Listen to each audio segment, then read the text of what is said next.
ಮಾಡಬೇಕು, ಜೊತೆಗೆ ಸೂಕ್ತ ರೀತಿಯಲ್ಲಿ ತನಿಖೆ ಆಗ್ತಾ ಇಲ್ಲ. ನಾವು ಕೊಟ್ಟ ದೂರನ್ನು ಪೊಲೀಸ್ನವರು ಸರಿಯಾಗಿ ತೆಗೆದುಕೊಂಡಿಲ್ಲ, ಕ್ರಮಗಳಾಗಿಲ್ಲ. ಅವ್ರು ಕೊಟ್ಟಿರೋ ದೂರು ಬೇಗ ಆಗಿದೆ ಅಂತ ಹೋಗಿ ರಾಜ್ಭವನ ಹೋಗಿ ಅವರು ನಾನು ಕೂಡ ನೋಡಿದೆ. ಅವರು ರಾಜ್ಯಪಾಲರನ್ನು ಭೇಟಿ ಮಾಡಿದ್ದಾರೆ. ನಾವೀಗಾಗಲೇ CODಗೆ ತನಿಖೆಗೆ ಆದೇಶ ಮಾಡಿದ್ದೇವೆ.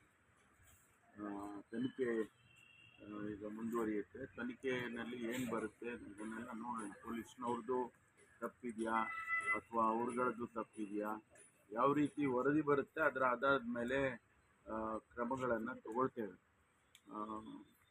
ಸ್ವಾಭಾವಿಕವಾಗಿ ಅವರು ಆಪಾದನೆಗಳನ್ನು ಮಾಡಲೇಬೇಕಾಗ್ತದೆ. ಅವರು ಹೇಳ್ಕೊಳ್ತಾರೆ ಈ ರೀತಿ ಆಗಿದೆ ಆ ರೀತಿ ಆಗಿದೆ ಅನ್ನೋದನ್ನು. ಅವರು ಫಸ್ಟ್ ಹ್ಯಾಂಡ್ ಇನ್ಫಾರ್ಮೇಷನ್ ಅವರು ಹೇಳ್ಕೊಳ್ತಾರೆ. ಅದು ಸರಿ ತಪ್ಪು ಅನ್ನೋದನ್ನು ತನಿಖೆಯಲ್ಲಿ ಗೊತ್ತಾಗುತ್ತೆ. ಅದರಲ್ಲಿ ಆ ತನಿಖೆ ಆಧರಿಸಿ ಮುಂದಿನ ಕ್ರಮ ತಗೊಳ್ಳೋಕ್ಕಾಗುತ್ತೆ. ಈಗಾಗಲೇ ಸರ್ಕಾರದಲ್ಲಿ ನಾವು ಮೊದಲೇ ತೀರ್ಮಾನ ಮಾಡಿದ್ದೇವೆ. ಅದಕ್ಕೆ ನಿನ್ನೆ ದಿವಸ ಆದೇಶವನ್ನು ಕೊಟ್ಟಿದ್ದೇವೆ, ಆದೇಶ ಹೊರಡಿಸಿದ್ದೇವೆ. ಇಲ್ಲಿ ಹೋಗ್ತಾರೆ ಸುಪ್ರೀಂ ಕೋರ್ಟ್ನಲ್ಲಿ ಫೈಲ್ ಮಾಡ್ತಾರೆ.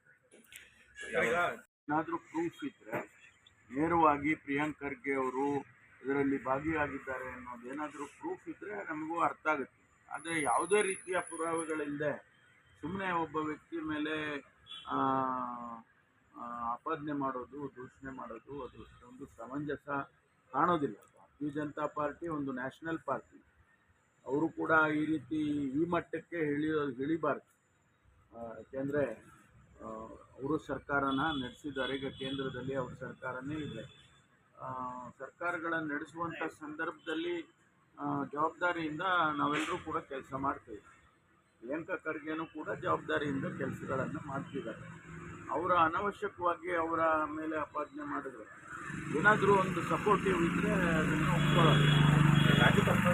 ಬಂಧನ ಮಾಡಿದ್ದಾರೆ ರಿಪೋರ್ಟಲ್ಲಿ ಹೆಸರು ಬಂದರೂ ಕೂಡ ಪೊಲೀಸ್ನವರು ಈಗಾಗಲೇ ಅದನ್ನು ಕೂಡ ನಾವು CODಗೆ ನೆನ್ನೆ ಕೊಟ್ಟಿದ್ದೇವೆ. ಯಾಕೆಂದರೆ ಇದು ಸುಮ್ಮನೆ ಅನವಶ್ಯಕವಾದಂಥ ಆಪಾದನೆಗಳನ್ನು ಮಾಡೋದು ಸರಿ ಕಾಣಿಸಲ್ಲ. COD ಎನ್ಕ್ವೈರಿ ಆಗಲಿ, ಅದರಲ್ಲಿ ಗೊತ್ತಾಗುತ್ತಲ್ಲ, ನಿಜಾಂಶ ಗೊತ್ತಾಗುತ್ತೆ. ಇನ್ನೂ ಹೇಳಕ್ಕೆ ಹೋಗೋದಿಲ್ಲ. ಯಾಕೆಂದರೆ ಈಗ ಅದರ ಪರಾಪರ ವಿಚಾರಗಳು ಬರಬೇಕಲ್ಲ.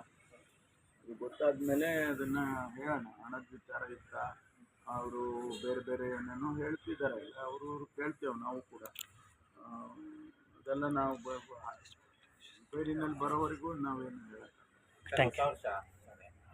ಯಾವ ರೀತಿ ನೋಡಿ, ಅನೇಕ ವಿಚಾರಗಳನ್ನು ಪ್ರಿಯಾಂಕ ಖರ್ಗೆ ಅವರು ಭಾರತೀಯ ಜನತಾ ಪಾರ್ಟಿ ಅಭ್ಯರ್ಥಿಯಾಗಿ ಜನತಾ ದಳದ ಮಾಡಿರ್ತಾರೆ.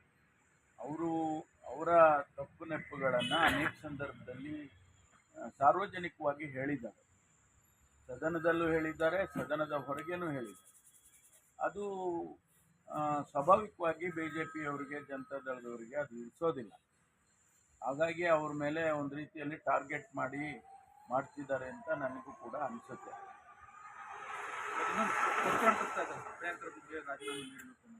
ಇನ್ನು ನೀವು PCM ಮಾಡಿದ್ರಲ್ಲ, ಆಮ್ ಆದ್ಮಿ ಅವ್ರು ಕೆಲಸ ಮಾಡ್ತಾರೆ, ನಾವು ನಮ್ಮ ಕೆಲಸ ಮಾಡ್ತೀವಿ.